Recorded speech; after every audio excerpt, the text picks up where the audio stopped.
Let's say you live in New York City, and one fine evening, out from the water rises this enormous creature the size of a mountain. And it is covered in scales, it's got huge pointy teeth, it's got giant claws, and it starts tearing through everything in its path, smashing buildings, destroying cars, everything that gets in its way is decimated within moments. It has a deafening roar that shakes the very ground underneath your feet, and it's breathing fire. And some point later on down the road, someone asks you, "So, can you describe what happened? What exactly is it that you saw that evening?" And you say, "Well, it was green." So, are you wrong? No. Are you lying? No, not necessarily. Is your information helpful? Maybe a little, yes. And this is just one example of how well any of our narratives can truly reflect the full truth of a situation, no matter how much detail I add into what happened that evening with the monster.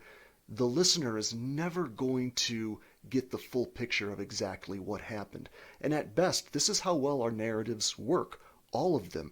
We can only get pieces of the full story. We can never, ever contain all of the many details of the truth.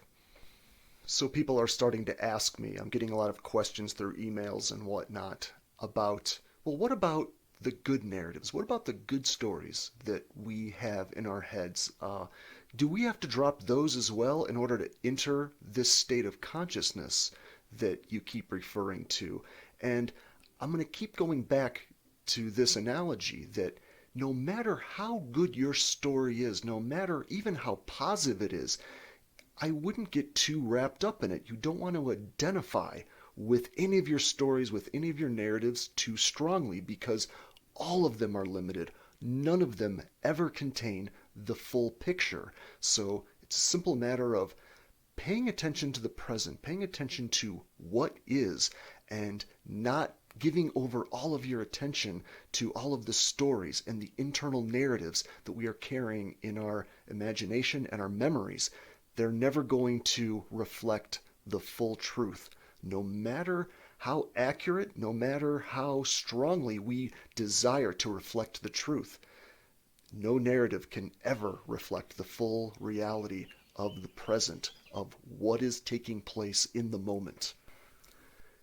And this is true for even thoughts that you carry about other people, friends, loved ones, the world, and especially yourself.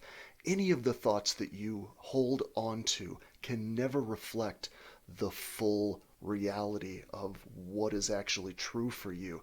Now, if I have to choose, if I've got to choose between a negative narrative about myself or a positive narrative, of course, if those are your only two options, I'm absolutely going to tell you, yes, of course, you should have positive thoughts about yourself. But even those positive thoughts, no matter how wonderful those thoughts may be, no matter how inspiring they may be, you eventually have to drop those too. Those also cannot encapsulate everything that you are. So the more you understand this truth, the more you understand the nature of all narratives, all of your internal dialogue, you begin to understand that you shouldn't hold all of your attention onto what's going on in your head, and you start moving your attention more to the present moment that you're engaged in. When you do that, you are entering the state of awareness, the ground state where lucidity is born. You are entering the state where astral projection is possible. You are entering the states where true healing can take place. And that is my ultimate goal for you. So today I'm going to further clarify my position on consciousness, and we're going to dive into a few more experiments so we can take a look at just what it is that I mean by non-localized awareness, and we're going to discuss some of the confusion around this topic, and we're going to do that by way of examining a few debates I've been having with some of the atheist community. So stick around and stay tuned.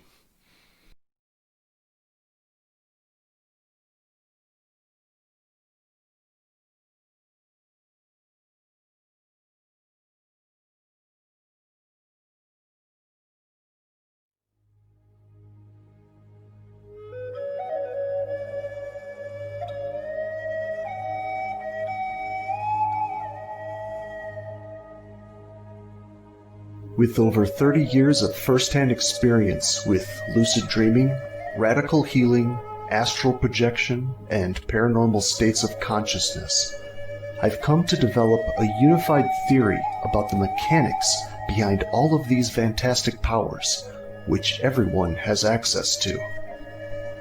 I've learned that our consciousness is not a localized phenomenon. It only appears to be an isolated point of awareness living somewhere behind our eyes, because we've latched onto stories that have convinced us this is the case since we were born into this world. It is our very attachment to these narratives that appears to bind us to the cage of the physical mind and body. Through this series, we're embarking on an adventure to explore this relationship we carry with storylines and symbolism, so that we can, once and for all, dispel this faulty notion that our awareness, our true identity, has ever been limited and localized within the brain. I am not speaking of a supernatural gift that only the holy or the gifted can tap into. In fact, I'm personally an atheist. I'm referring to a perfectly natural phenomenon that most people won't realize until their physical body passes away. But why wait, when you can take advantage of your incredible potential now? Welcome to a journey to a brand new landscape. Welcome to migration.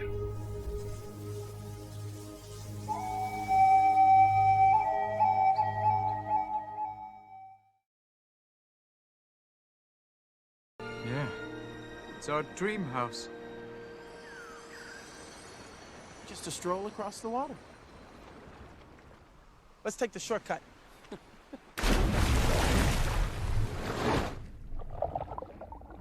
Nice shortcut. It's easy, Chris. Look at me. I'm going to drown. You can't. You're already dead. Oh, am I really here? What do you mean by you, anyway? Are you your arm or your leg? Hardly. Really? If you lost all your limbs, wouldn't you still be you? I'd still be me. So, what is the me? My brain, I suppose. Your brain. Your brain is a body part. Like your fingernail or your heart. Why is that the part that's you? Because I, sort of a voice in my head, the part of me that thinks, that feels, that is aware that I exist at all.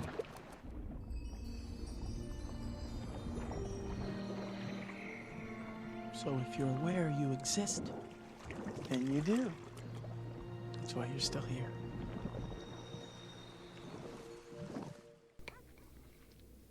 So, let's start with your own consciousness. As you watch this video right now, where is your point of awareness? What is that spot, and where is that spot that is apparently located somewhere in your body that is observing everything that is going on around you right now? Now, we can break that down a little bit logically. We can start with, as we saw in that video clip, is it somewhere, perhaps in my arms? Is my consciousness in my arms? Well, we know that that's not the case, because we know that amputee victims can, lose many of their limbs, and of course they are every bit as conscious as anyone else is. Well, then perhaps it's somewhere else. Perhaps it's in one of our internal organs, or it's hiding somewhere, perhaps in the throat, or then we start going more into the head. And you see where this conversation starts breaking down after a while. We start sort of looking for a ghost in a room, so to speak. And this becomes a very huge problem for, it's called the hard problem in science, actually, because we don't really know where our point of awareness is. We assume that it is somewhere in the brain at this point. So we're going to start taking a look at exactly what that means. What are the repercussions of thinking like that, and where does that argument break down? As some of you may know, quantum mechanics speaks about our reality in terms of particles and waves. Is the physical reality that makes up our entire universe, is it really made up of specific points of energy and matter that can be located in a very specific point in space and time? Or is it a wave of energy that spreads out over a vast distance of space? And we suffer from the same problem when it comes to consciousness. We keep looking for the exact point where consciousness lives. Again, like you're searching through your closet for something that absolutely does not exist. So some of you may know that recently I was on a show called Truth Wanted, and that is run and operated by team of atheists out of Austin, Texas. And with this position that I took on consciousness, that it is actually not localized, that there is not a specific point living somewhere inside your brain, this idea really pissed a lot of people off. And I had a few people come after me after the show. A few people emailed me, and one in particular I thought was interesting because it encapsulates a really wrong idea that we carry around about how our awareness works, how our consciousness operates. And what this guy said is that he said, I know it lives in the brain. I know that consciousness lives in a very specific part of the brain because, I could go into your brain and I could damage or I could remove a very specific part of your brain and you would be a vegetable. You would be a limp noodle. You wouldn't even be able to speak. There would be nothing going on inside your body, inside your brain whatsoever. So, don't tell me that there isn't a specific point inside your brain where consciousness lives. Now, please understand, don't get me wrong, this guy is 100% correct. You could absolutely go into somebody's brain and find very specific points in the brain that would absolutely shut down all of my motor function and my ability to communicate. But what does that prove? All that proves is that you found a part of my brain that controls motor function. That doesn't mean that you found the point of awareness. You haven't found the point of consciousness that is observing all of those processes play out. So, that would have been a good argument maybe 100 years ago before we understood what was going on with some people who did not have motor function. We may have assumed, well, yeah, since it looks like that person, they don't look like they're aware. They must not be aware. If they look like they may be stupid or non-responsive, that must mean that there's no lights on inside. That must mean that there is no awareness going on inside the brain. Of course, we know that this is absolutely not the case. And yes, I can fully appreciate how confusing this position can be. We tend to identify with our thoughts. We tend to identify with what is going on in our internal dialogue. We tend to identify with all of the stories that we've been holding in our brain since we've come into this world.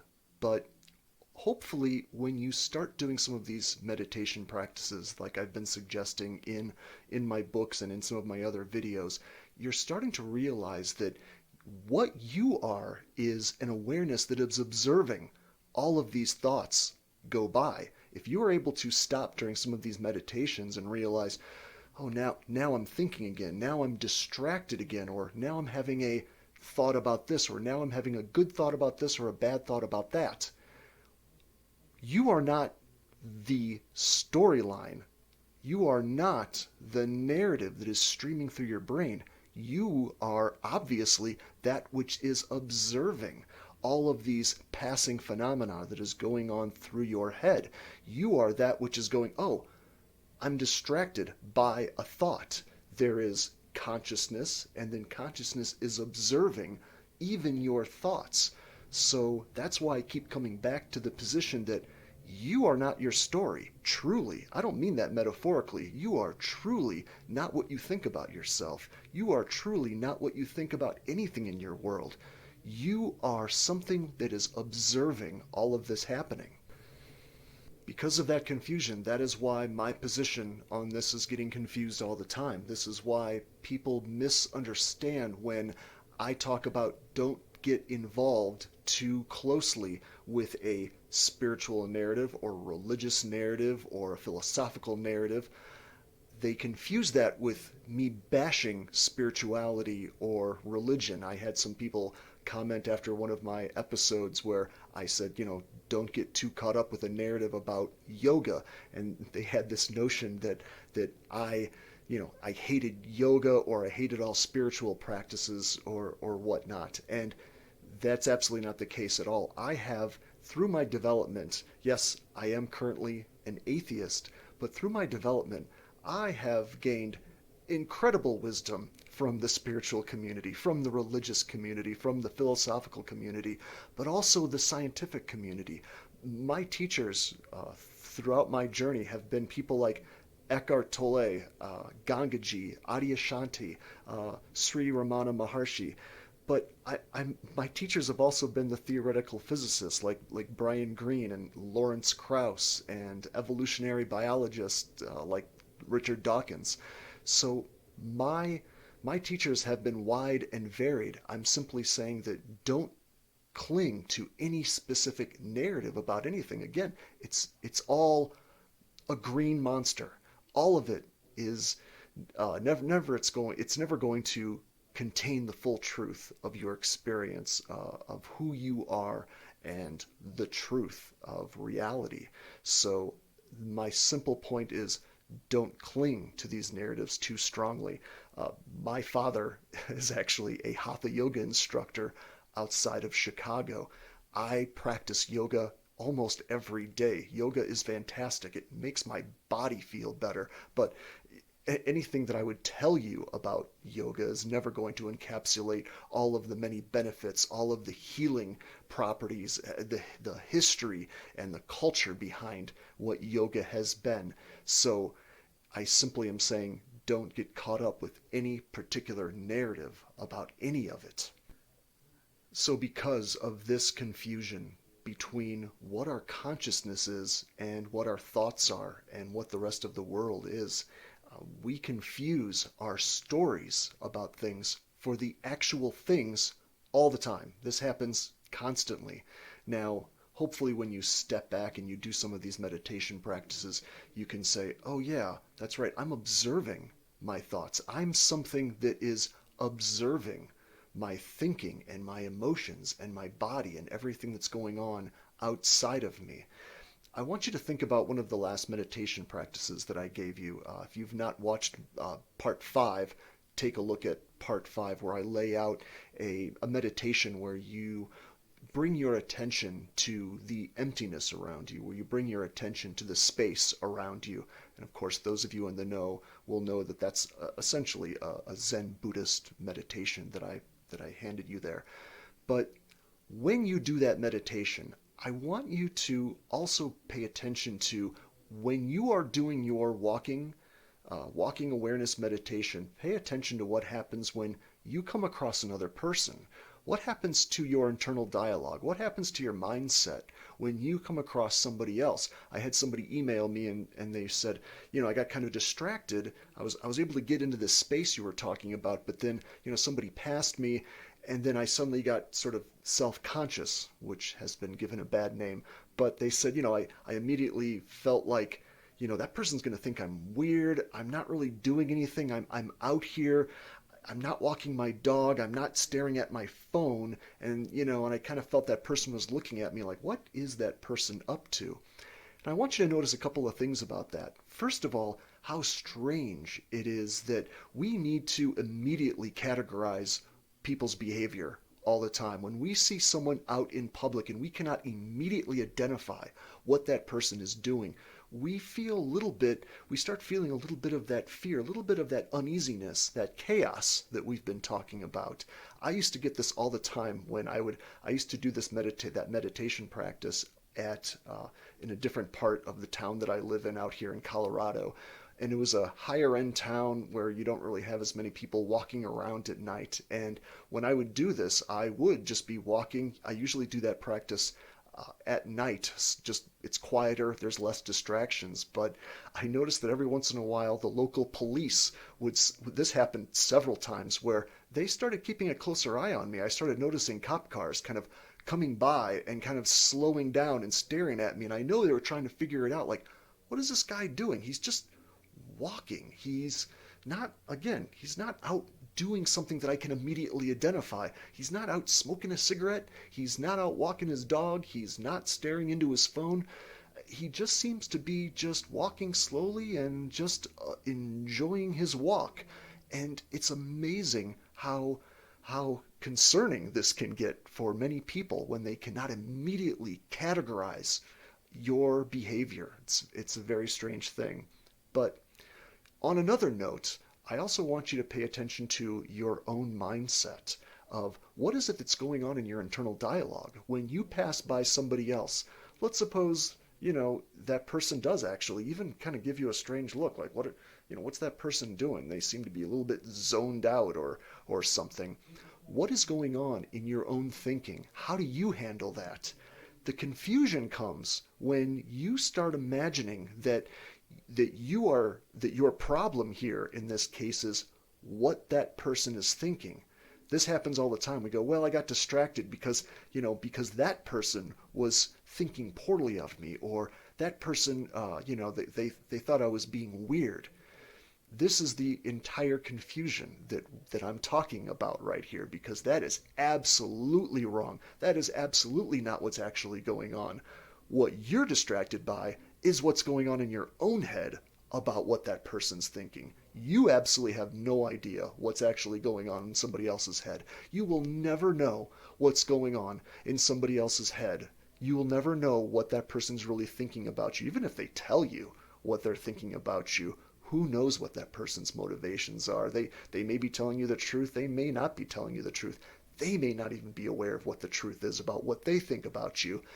All you can ever be sure of is what you are thinking. That's the only thing that you can ever control, your own internal dialogue. You will never control somebody else's internal dialogue. You'll never control what somebody else thinks about you.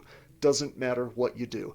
Even if you're just out minding your own business, meditating, trying to improve yourself, trying to raise your own consciousness, you're never going to control what somebody else thinks. You have to realize that the source of the problem is not other people. The source of the problem is you, is your own thinking.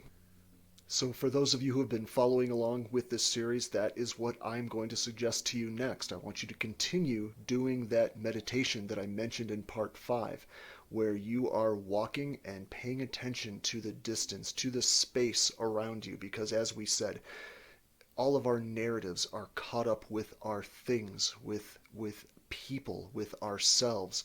We have no narratives, we have no storylines around the space that lies between us and the world around us. So that's where I want you to start bringing your attention back to.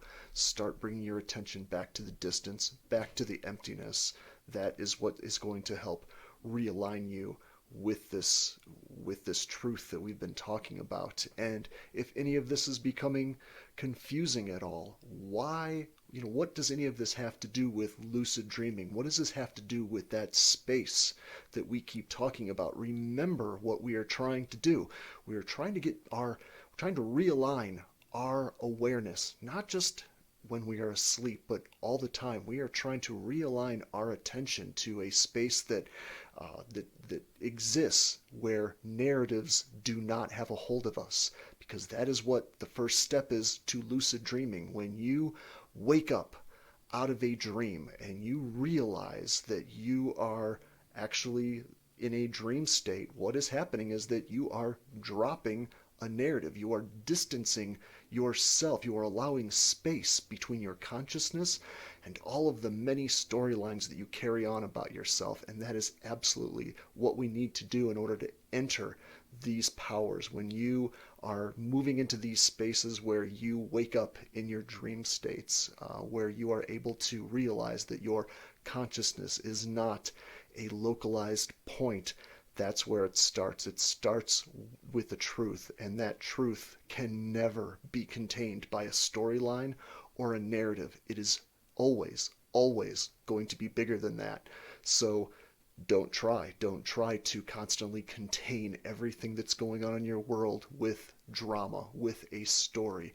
Pull back, and continuously bring your attention back to that point of awareness that you believe lives inside your head, because again, the more that you investigate that, you'll realize there is no point, that your consciousness is not localized. It is truly at the base of all of reality. And the more that you realign yourself with that truth, with that state of consciousness, the more these powers will start rising up for you. You will start waking up in your dream states. You'll start realizing that the truth, that you aren't the narrative that that's going on for you, no matter what it is, whether it's a narrative that's going on in your dream state or it's a drama that's going on in your life. You'll start being able to put all of the drama in your life into perspective as well. All of it is connected.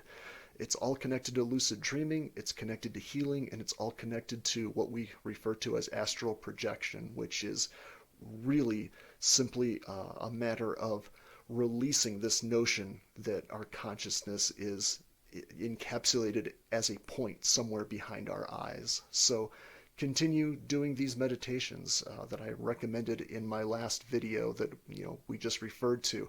And again, it really helps to start paying attention to also, when someone passes you, pay attention to what your internal dialogue does.